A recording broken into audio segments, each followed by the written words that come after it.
Ah, Queremos saludar a todas las personas que nos ven por internet, cada día son más. Nos ven casi de todos los lugares del mundo. Como yo a veces hablo medio chino, ahí nos entienden también, y un poco de ruso y otras cosas así que los saludamos a todos. Muy bien. Diga conmigo: me dispongo a ser enseñado y amonestado con el propósito de presentarme maduro delante del Señor. La gracia del Señor abre las puertas y el carácter las mantiene abiertas. Muy bien. El tema de hoy empieza 700 años antes de Cristo. Específicamente a nosotros hace 2714 años. Suena mucho, ¿verdad? Y es mucho. Pero esa palabra, esa promesa, esto que vamos a estudiar hoy no ha cambiado. Sigue siendo igual. Sigue siendo la misma palabra de esperanza. Dios es el mismo, no cambia, dice Malaquías. Es el mismo de ayer, de hoy y de siempre. Y está hoy entre nosotros. Y su palabra está viva. Por eso no importa hace cuánto fue que Dios prometió esto, hace cuánto sucedió, sigue teniendo efectos para nuestras vidas. Y el panorama de la sociedad en ese momento era que el pueblo hebreo en ese momento era una nación que había desobedecido a Dios. Había un caos político, social, económico, espiritual. Estaban viviendo fuera de su voluntad. Se habían vuelto idólatras, rebeldes, desobedientes e insistían en vivir fuera de la voluntad de Dios. Aún sabiendo que la voluntad es buena, de Dios es buena, agradable y perfecta. Recuerde esto siempre cuando usted tiene que escoger por hacer la voluntad de Dios. No importa cuántas veces usted le dé vuelta, la voluntad de Dios siempre es buena, perfecta y agradable. Así que siempre es la razón por la cual nosotros tenemos que escogerla, porque la voluntad de Dios es buena para nuestras vidas. Así que se volvió una nación idólatra, pecadora. Habían puesto a actividades, hombres y dioses primeros que a Jehová. Era una nación idólatra que primero puso sobre la relación con Dios muchas cosas antes que al Dios mismo.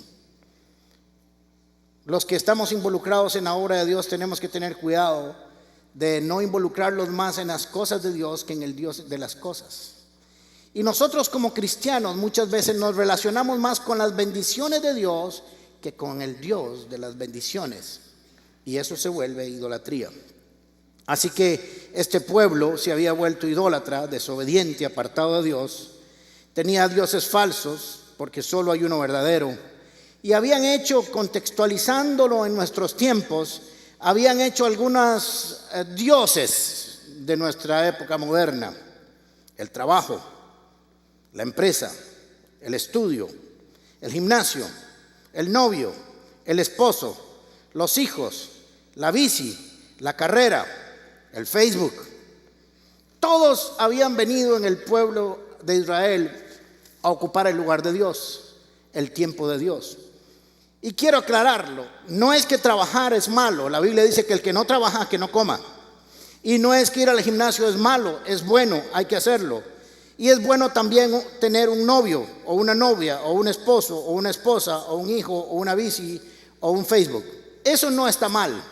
El problema es cuando nosotros lo ponemos por encima de Dios. Cuando es la razón para no tener tiempo con Dios. Eso es idolatría. ¿Me siguen?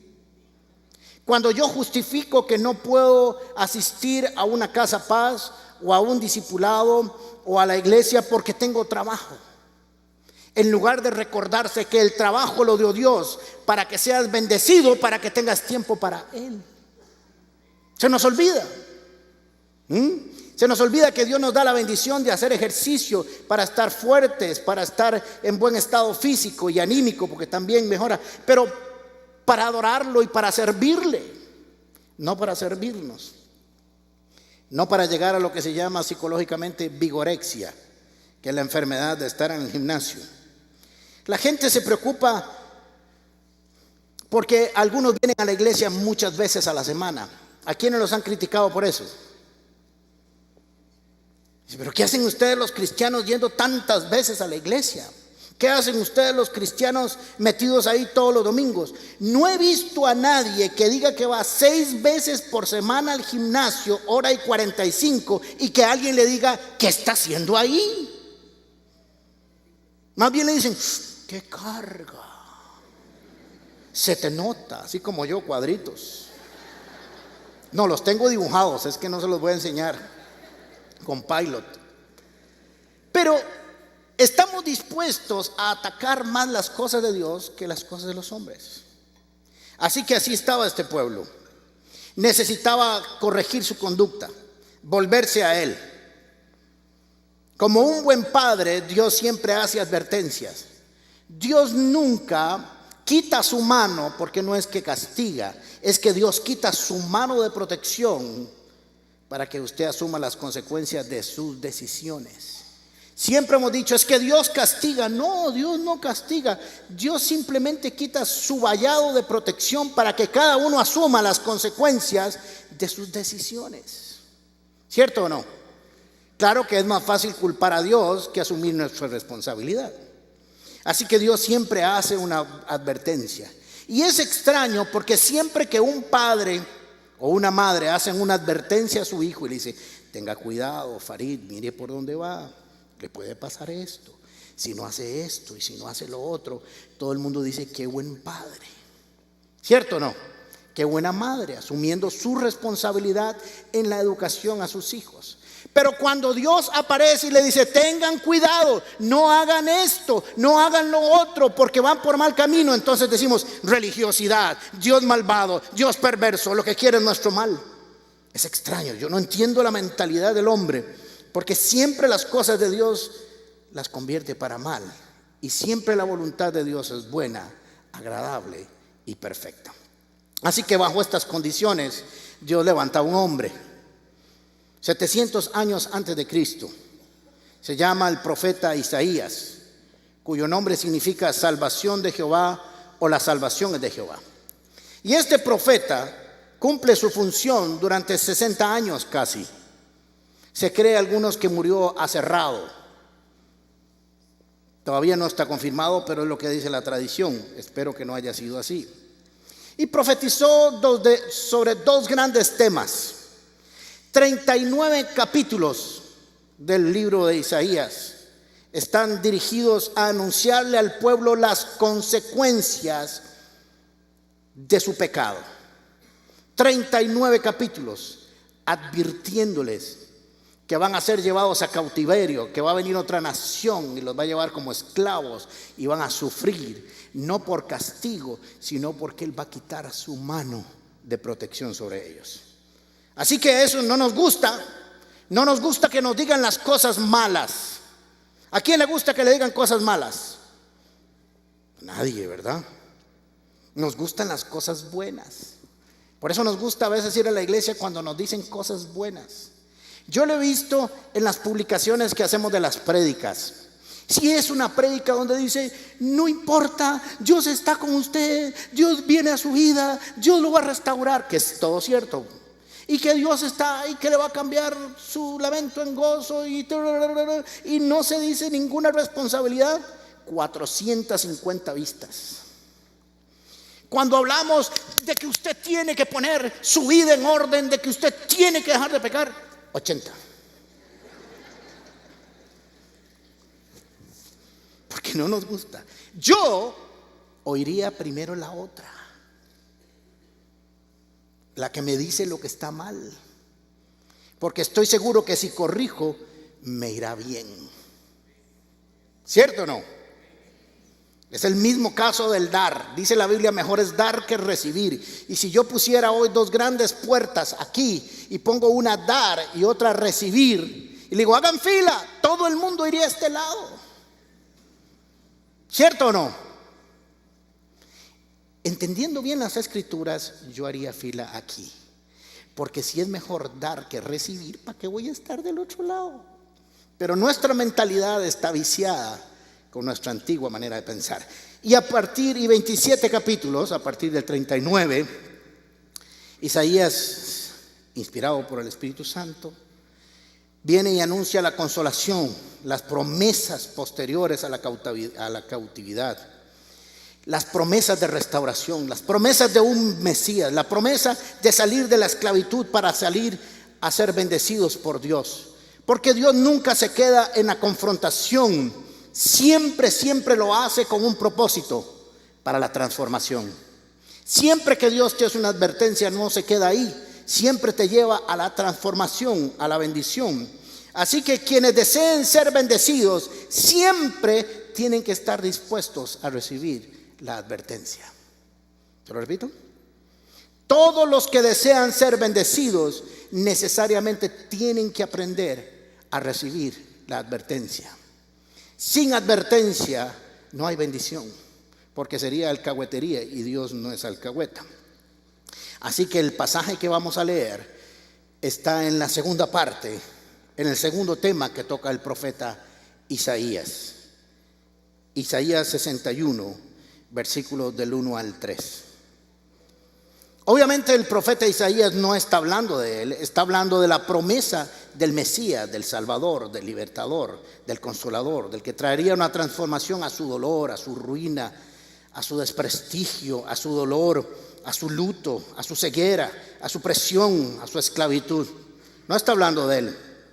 Así que estamos 700 años antes de que venga Jesús a la tierra, que el Verbo se haga carne y comienza a proclamar: el Espíritu del Señor omnipotente está sobre mí, por cuanto me ha ungido para anunciar buenas nuevas a los pobres.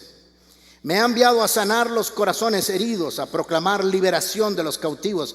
Recuerden que ellos estaban cautivos, no eran libres, eran prisioneros.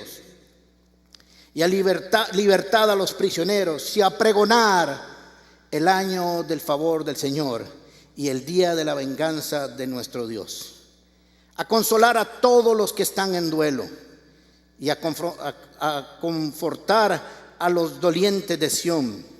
Me ha enviado a darles una corona en vez de ceniza, aceite de alegría en vez de luto, traje de fiesta en vez de espíritu de desaliento. Serán llamados robles de justicia, plantíos del Señor para mostrar su gloria. Tal vez usted y yo sí nos alegramos a oír esto. Yo estoy seguro que nos alegramos.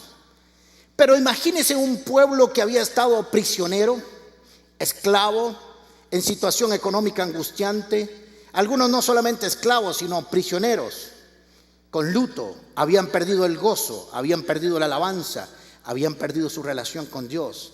Estaban económica, social y espiritualmente destruidos.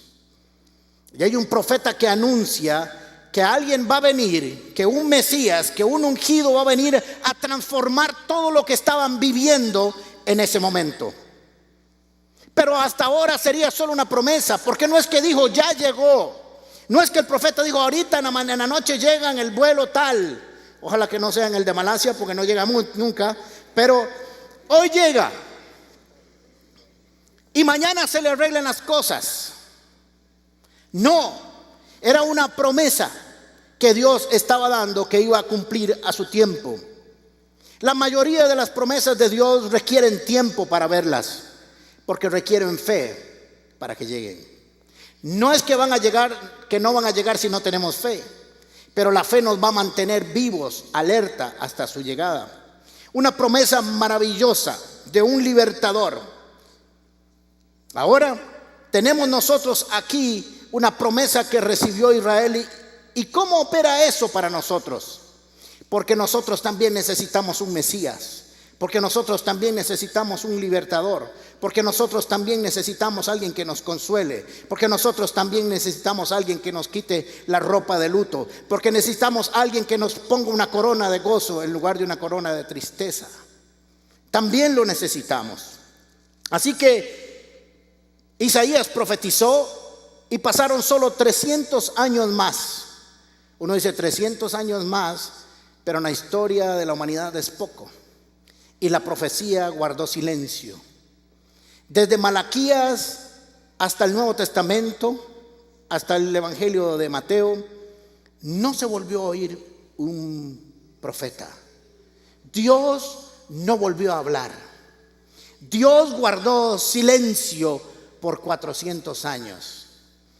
Es poco cuando por 300 años más Dios siguió hablando, pero es mucho cuando por 400 años guardó silencio.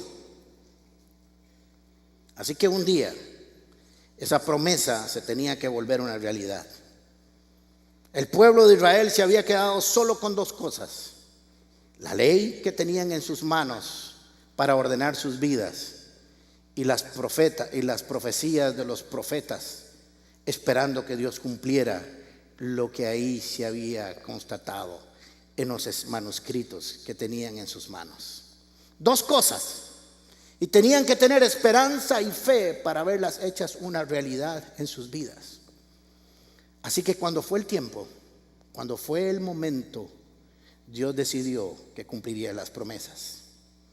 Y es que hay que recordar que en el plan de Dios todo tiene un tiempo, todo tiene un momento. No es ni el suyo ni el mío, es el de Dios. Dice Gálatas capítulo 4, versículo 4: cuando se cumplió el plazo, Dios envió a su Hijo, nacido de una mujer, nacido bajo la ley, para rescatar a los que estaban bajo la ley, a fin de que fuéramos adoptados como hijos. Ustedes ya son hijos. Dios ha enviado a nuestros corazones el Espíritu de su Hijo, que clama: Abba, Padre. Así que ya no eres esclavo, sino hijo, y como eres hijo, Dios te ha hecho también heredero. Qué maravilloso pasaje, porque en el Antiguo Testamento el concepto de paternidad de Dios no existe. Era Dios todopoderoso, Yahvé, el inmortal, el invisible. No se podía subir, no se podía tocar, ni siquiera podían pronunciar la palabra completa en sí mismo para no caer muertos. Tenían un temor a la presencia de Dios. Pero en el Nuevo Testamento dice la Biblia que Dios nos ha hecho cercanos a Él y ha vuelto la amistad que teníamos con Él. Así que dice: vencido el plazo. Quiere decir que Dios tenía un plazo. Cuando Isaías profetizó, Dios le había puesto un plazo. Desde el mismo momento en que él proclamó esta esperanza, esta promesa de consolación, de restauración, ya Dios tenía una fecha para hacerlo. Así que han pasado 700 años. Han esperado los israelitas 700 años esperando la promesa. Han esperado que cada año, que cada nuevo ejercicio del sacerdote, del sumo sacerdote, algo pasara. Generación tras generación murió esperando que ese Mesías llegara a su nación. Hasta que un día las cosas cambian. Los 400 años de silencio se van a modificar. La historia de Israel se va a cambiar. Y no solo la historia de Israel, sino la historia del mundo entero se va a modificar un día. El día del plazo, el vencimiento. Así que era sábado, el día de reposo. Una sinagoga, no como todas, pero una sinagoga del pueblo de Israel. Cientos de rabinos habían leído el pasaje que vamos a leer. Rabinos, levitas, sacerdotes, miembros de la sinagoga habían leído este texto por años. Solo que hoy hay alguien que lo va a leer de manera especial. Los han leído muchas personas por muchos años. En la sinagoga se han leído cientos de veces, pero hoy, este día, alguien lo va a leer de manera diferente. Ese día alguien lo va a leer para cambiar la historia. No es una lectura como cualquier otra. Es una lectura que va a cambiar para siempre la vida, no solo de los que están ahí, sino de todos los que leeríamos este texto para el resto de la historia de la humanidad. Y ahí está Jesús en la sinagoga. Dice interesantemente, ahora vamos a ver las escrituras, que se fue a la sinagoga de Nazaret, donde se había criado. Ahí fue donde Jesús se crió. Ahí era aquel niño pequeñito, el hijo de María y de José, del carpintero, que jugaba en el barrio tocando el timbre, salve el tarro, escondido, fútbol, béisbol, que se escondía en todas las casas, que posiblemente comió en las casas de sus amigos por ahí. Así que él decide que va a volver a Nazaret, donde sabían quién era desde niño. Era importante que los que estuvieran ahí se dieran cuenta que era él el que estaba leyendo. No es que era un visitante, no que era alguien que pasó por ahí y es día de reposo, entró a la sinagoga. Él quería que todos los que le oyeran supieran su historia, a dónde había nacido y cómo se había desarrollado en ese lugar. Venía de 40 días de ayuno en el desierto. Había pasado 3 grandes tentaciones con Satanás y había salido victorioso. Había sido bautizado por Juan antes de eso y el Espíritu de Dios había descendido en él como paloma. Así que Jesucristo está listo para empezar el ministerio más extraordinario que ningún otro profeta en la historia bíblica había desarrollado. Estaba listo para empezar su ministerio. La razón por la cual había nacido, el Verbo hecho carne, el Cordero inmolado desde antes de la fundación del mundo, lo que había estado reservado para la salvación de la humanidad eterna, estaba en ese lugar.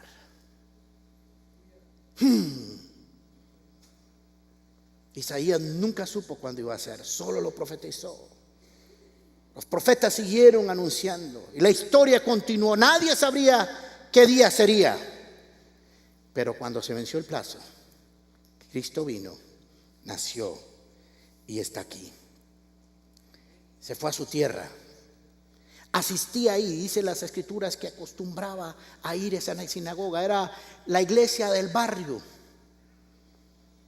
Rabinos, sacerdotes, levitas lo conocían. Él acostumbraba a enseñar en esos lugares. No había ido a ningún seminario bíblico, pero enseñaba ahí, porque no necesitaba que nadie le enseñara. Él es la palabra, Él es la Torá, Él es la profecía. En Él se sustenta el universo entero. No necesitaba que nadie le enseñara. No necesitó ir a la India para empezar a aprender a sanar. Meterse un río para salirse otra vez, para saber cómo se sanaba. Él fue el que hizo el río, sustenta todas las cosas. Así que ahí está ese día, sinagoga, sábado. Todos dicen, va a ser un día de reposo como cualquier otro. Digo, no como cualquier otro, pero como los que generalmente se hacían. Así que Lucas capítulo 4 versículo 14. Jesús regresó a Galilea en el poder del Espíritu Santo y se extendió su fama por aquella región. O sea que ya había estado haciendo su ministerio, desarrollándolo. Enseñaba en las sinagogas y todos lo admiraban. Había estado enseñando, había estado en muchas sinagogas. Iba a la sinagoga de su barrio. Fue a Nazaret, Jesús de Nazaret, donde había criado, y un sábado entró, espérese porque toqué esto, a la sinagoga, como era qué raro, Jesús tenía como costumbre a la sinagoga y nosotros los cristianos no, y él no necesitaba, ¿va? Él era la sinagoga, pero bueno, hay que pelear con eso. ¿Cómo era su costumbre? Se levantó para hacer la lectura y le entregaron el libro del profeta Isaías. La gente creía que le estaba dando el libro del profeta Isaías. Lo que no sabían es que él era la profeta, él era la profecía. Dijeron, démosle el libro de Isaías a Jesús. Y Jesús dice, no sabe que yo soy la profecía. Cuando el profeta habló, yo estaba ahí. Y cuando lo habló es porque yo se lo dicté. Aleluya. Pero ellos creían que le estaban dando la profecía. Pero sí, ciertamente ahí estaba escrita. Se levantó para hacer la lectura, como era costumbre. Le entregaron el libro de la profecía de Isaías y desenrollando el papiro, lo que había ahí, encontró el lugar donde está escrito. No es que lo encontró y como dice algunos, Señor, si me vas a hablar, hazme aquí. Y dice, si tu ojo te sirve para pecar, sácatelo. Dice, ay no, esto es del diablo, te reprendo. O dice, Señor, yo voy a hacer lo que tú me hablas, y hace así. Ve y diezma y hace, te reprendo, Satanás.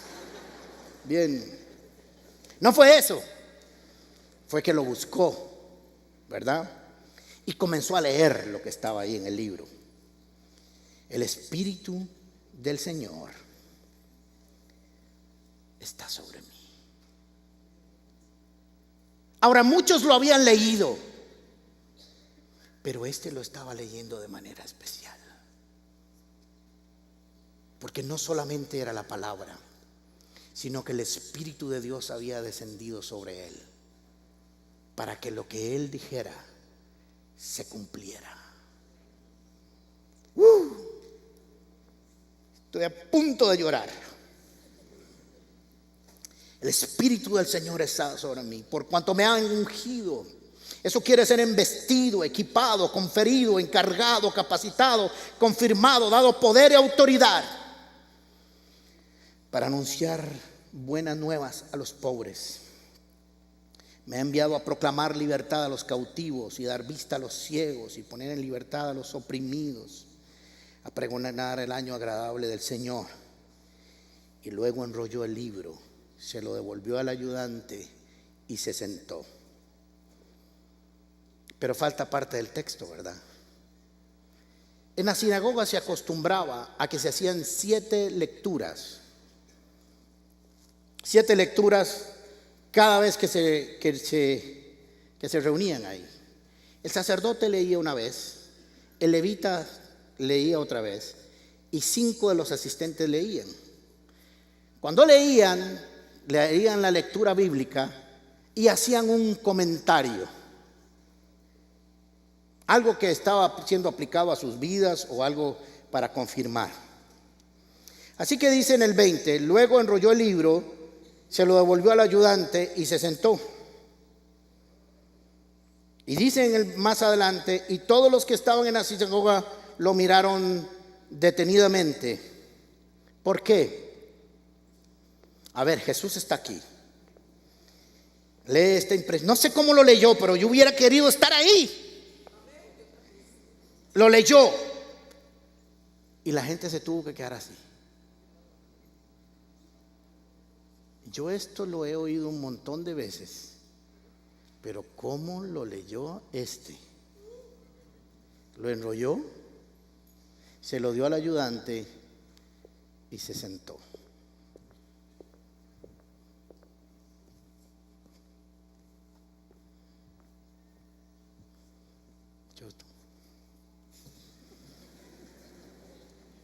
Y se sentó. ¿Y qué dice el texto? Póngamelo el que está adelante, porfa.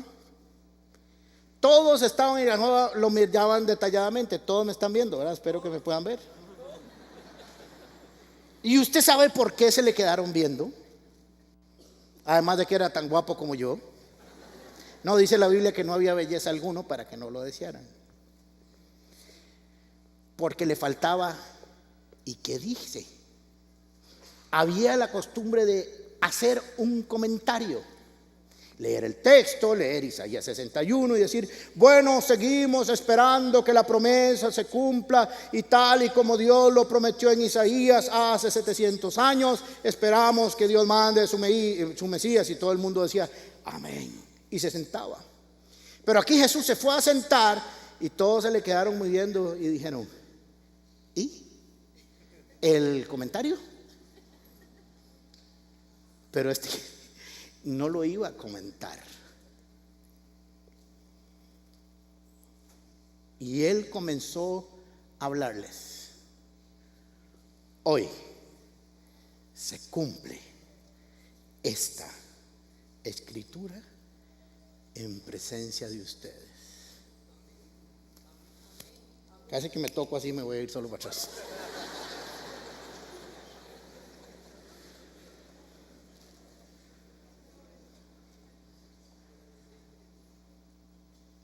Leyó lo que estaban esperando por 700 años.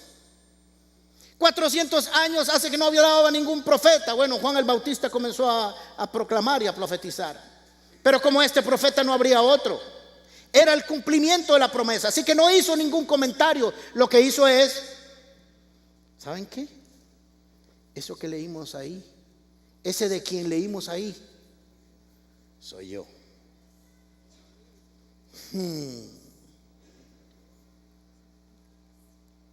Yo no sé qué pasó en esa sinagoga, pero nació un rayo de esperanza.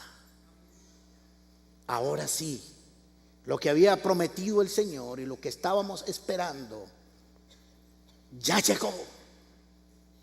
Pero hay algo que ustedes no se han dado cuenta, y es que Jesús, entre el libro de Isaías y lo que él dice, hay algo que se brinca, que no lee. El versículo 2 de Isaías 61 dice: a pregonar el año del favor del Señor y el día de la venganza de nuestro Dios. Pero Jesús no añade venganza. Jesús no lee esa parte, se la brinca y dice: para anunciar buenas nuevas a los pobres, me ha enviado a proclamar libertad a los cautivos y dar vista a los ciegos y proclamar libertad a los oprimidos. Pero no dice venganza. ¿Por qué? Porque Él no vino a vengarse. Él estaba abriendo la puerta de la gracia para salvación de todo aquel que viniera a Él.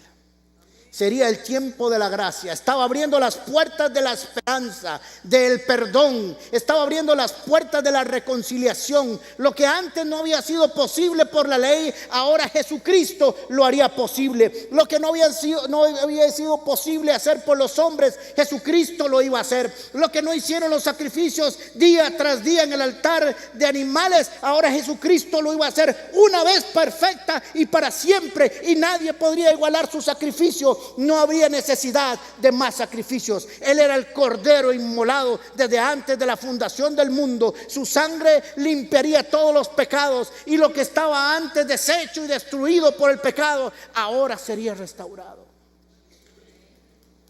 Por eso no anunció venganza. Por eso me extraña cuando los que no conocen a Jesús dicen: me está castigando, me está enviando enfermedad, me está enviando crisis, porque no vino a eso.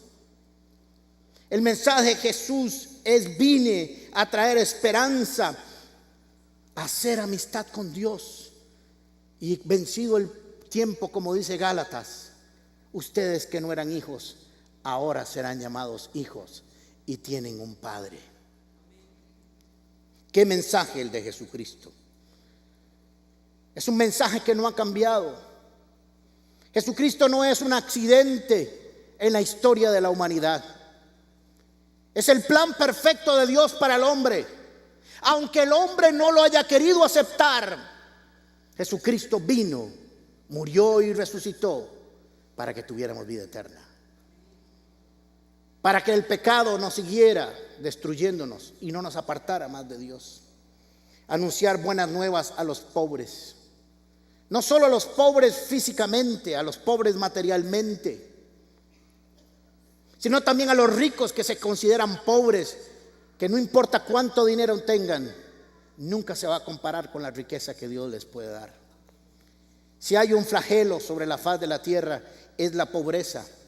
Denigra, destruye, corrompe, trae dolor, se reproduce de generación en generación.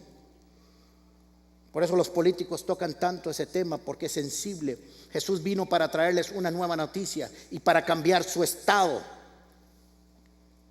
También vino a los quebrantados de corazón, a los destruidos. Si hay algo que produce el pecado, si hay algo que este mundo causa en aquellos que no cubren su corazón con la gracia de Cristo, es que hay corazones quebrantados. La maldad de este mundo crece cada día. No puedo entender cómo el hombre puede inventar tantas maldades solo por diversión. Y aún así el mundo sigue insistiendo: saquemos la Biblia de las escuelas, saquemos las Biblias de los colegios, saquemos a Dios de la sociedad, saquémoslo, saquémoslo y saquémoslo. Y cada vez que siguen insistiendo por sacarlos, el mundo se destruye cada vez más. Pero es que hay que sacarlo. Es lo moderno. Anteayer o ayer me llegó una noticia de una moda asquerosa y satánica que hay en Nueva York, que se llama el knockout. ¿Alguien sabe qué es? Usted va caminando por la acera en Nueva York y vienen 2 o 3 carajillos, se viene uno de ellos, le agarra así y le hace así. ¡Pra! Tienen un golpe estratégico y lo dejan a usted tirado en la calle y siguen a ver quién fue el que lo hizo. Ya se murió una persona. Se ven cómo atacan a muchachas que van solas y las tiran al suelo de un solo mamellazo, solo para demostrar su hombría. Hombría es que vengan uno a uno a ver si son tan hombres. En grupo son muy machos, ¿verdad? Ahora está de moda en Colombia agarrar ácido y cuando usted va caminando le echan en la cara. ¿Por qué? ¿Por qué semejante maldad? ¿Por qué para divertirse hay que causar el mal? Porque el corazón está destruido del hombre. Está quebrantado, está dañado y no sabe cómo manifestar su amor. Los que sufren por las conductas de otros y por su propia conducta. Libertad a los cautivos. La gente pregona la libertad y no saben que lo que está pregonando es libertinaje. Y el libertinaje nunca ha producido nada bueno. ¿Te has dado cuenta de la cantidad de cosas en tu vida en que sos esclavo? ¿Usted cree que por tener libertad de movimiento dentro de un país usted es libre? ¿Cuánto nos cuesta deshacernos de los vicios? ¿Cuánto nos cuesta deshacernos de los traumas? ¿Cuánto nos cuesta deshacernos del pasado? Esclavos. 5,000 millones de dólares deja la pornografía a gente que no puede. Hay centros de desintoxicación porque no pueden estar frente a una pantalla. Sus tarjetas de crédito están consumidas hasta el extremo. Y si usted les dice si son libres, ellos dicen, sí, vivo en un país libre. Lo que no se han dado cuenta es que son esclavos. Y no importa cuántas universidades y cuántas fuentes de conocimiento y cuántas multitudes de descubrimientos científicos y tecnológicos, seguimos siendo una sociedad ciega espiritualmente, sin la capacidad de ver a Dios. Vista a los ciegos, tanto a los que no ven físicamente como a los que no ven espiritualmente. Un negocio mundial ahora es el tráfico de órganos. Y eso tiene que ver con gente muerta. Niños que secuestran por ahí para ir a vender sus órganos. Los venden hasta en $500,000. Y todavía seguimos insistiendo en que el mensaje de Dios es antiguo y no tiene hoy relevancia. El pecado nos ata y nos esclaviza. Y Jesús dijo, conocerán la verdad y la verdad los hará libre. Y yo soy la verdad. Qué mensaje más hermoso el de Jesús. Vine a dar vista, libertad a los cautivos, buenas nuevas, transformar una sociedad, quitarles el luto y ponerles aceite. El luto era ropas ásperas que raspaban, y cuando se quitan el luto y se ponen aceite, la ropa se siente suave y fresca. A cambiar el dolor y la angustia. La vida es dura porque está gobernada por el enemigo y por nuestro pecado, llenos de traumas, llenos de dolores. Jesús dice, yo tengo la capacidad y yo quiero hacerlo, solo recíbame en su corazón y estoy seguro que cambiaré sus vidas por completo. Lucas capítulo 7 versículo 18. Oiga, qué interesante. Los discípulos de Juan le contaron todo esto a Juan. Él llamó a 2 de ellos y los envió al Señor a preguntarle, ¿eres tú el que ha de venir o debemos de esperar a otros? Porque Juan sabía que alguien vendría. Juan sabía que él estaba abriendo el camino a alguien que vendría detrás de él. Él lo tenía muy claro que él no era el Mesías, pero él estaba proclamando la venida del Mesías. Así que Juan está en la cárcel, sabe que va a morir posiblemente y necesita saber si Jesús es. Él lo había bautizado, él había visto la paloma sobre su cabeza y había oído, este es mi hijo amado en el cual tengo complacencia. Pero aún así necesitaba saberlo. ¿Saben por qué necesitaba saberlo? No que le hablaran de doctrina, sino que el Mesías hablaría por sus hechos. Así que Juan Bautista envió a preguntar, ¿eres tú el que ha de venir o debemos de esperar a otro? En ese mismo momento Jesús sanó a muchos que tenían enfermedades, dolencias, espíritus malignos, y le daba la vista a muchos ciegos. Entonces respondió a los enviados, vayan, cuéntenle a Juan lo que han visto y oído.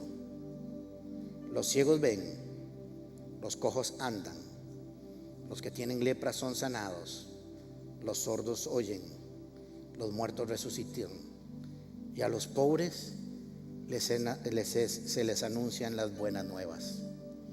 ¿Por qué Jesús no le dijo: yo soy Jesús de Nazaret que vivía en tal lugar? Cuéntenle a Juan lo que está pasando, porque la confirmación del Mesías sería con hechos, no con doctrina. Es lo que los fariseos, los escribas, los sacerdotes de la época no pudieron hacer, porque ellos no eran. Así que no mandó un gran discurso a Juan.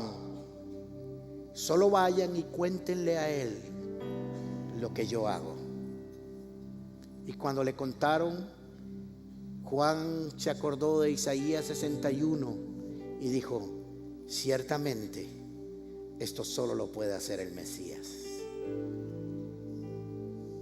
¿Por qué no le cuentas a los demás que has encontrado al Mesías? ¿Por qué no le cuentas a los ciegos, a los pobres, a los desvalidos, a los esclavos, a los que están en prisiones de maldad, de esclavitud?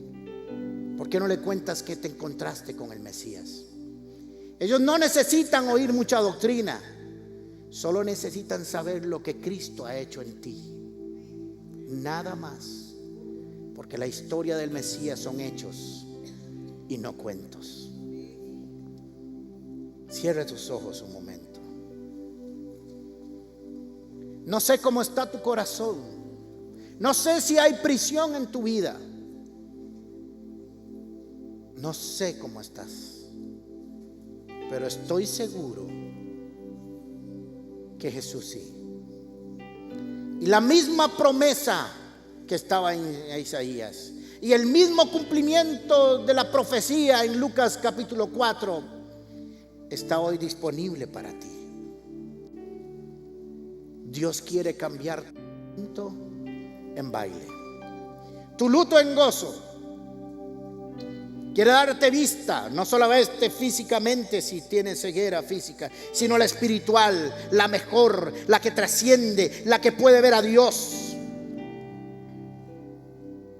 No sé si vas todos los días y te mueves para todo lado, pero tal vez eres esclavo de un vicio, de un dolor, de un trauma, de un pasado que no te deja ser libre. No sé si estás en una posición económica difícil, pero estoy seguro que Dios no la quiere.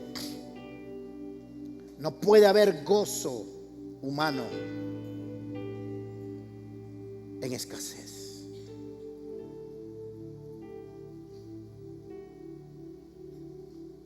¿Qué te parece si hoy, como nunca antes, no importa cuántos años tengas de conocer a Cristo, le dices: Señor, yo quiero que esa profecía, ese cumplimiento se haga hoy en mi corazón. Te necesito, Jesús, porque hay áreas de mi vida en que sigo siendo esclavo. Hay áreas de mi vida donde el pecado destruyó y necesito que restaures. Aunque la gente me ve caminar, soy esclavo de mis vicios ocultos. Cuando la luz se apaga, cuando nadie me ve, tú ves mi esclavitud,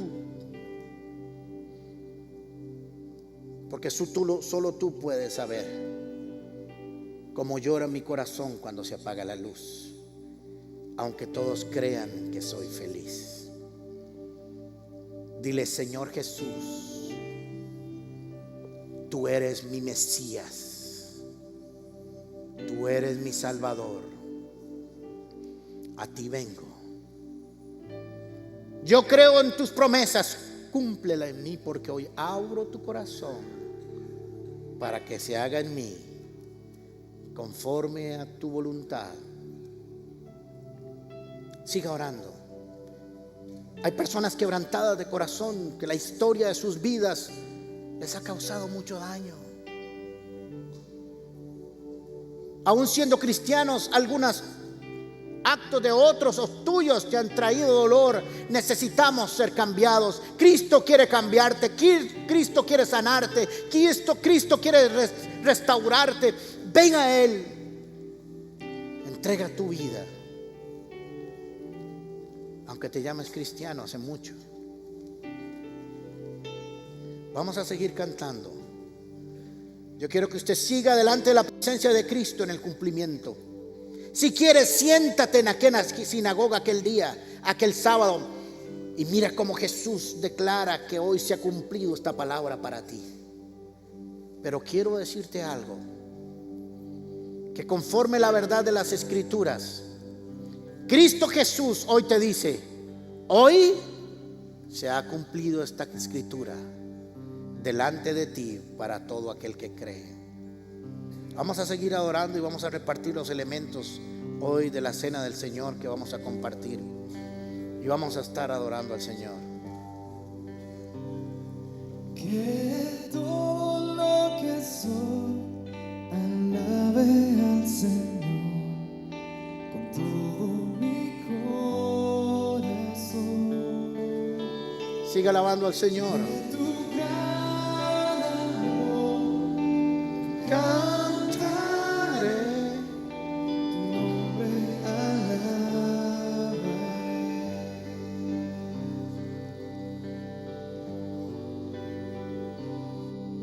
Sale el sol, es el nuevo amanecer.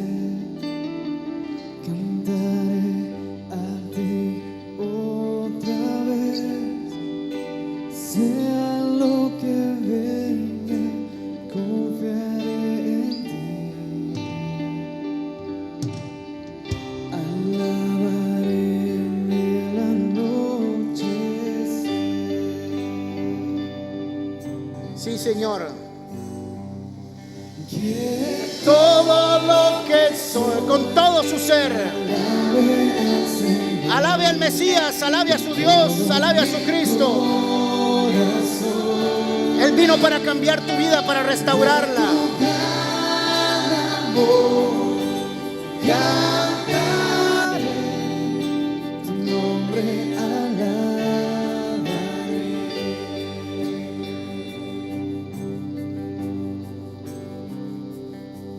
Tu amor no tiene fin y tú eres para siempre, y bondadoso es tu corazón. Por todo lo que has hecho, yo sigo cantando. Es mi razones para alabar.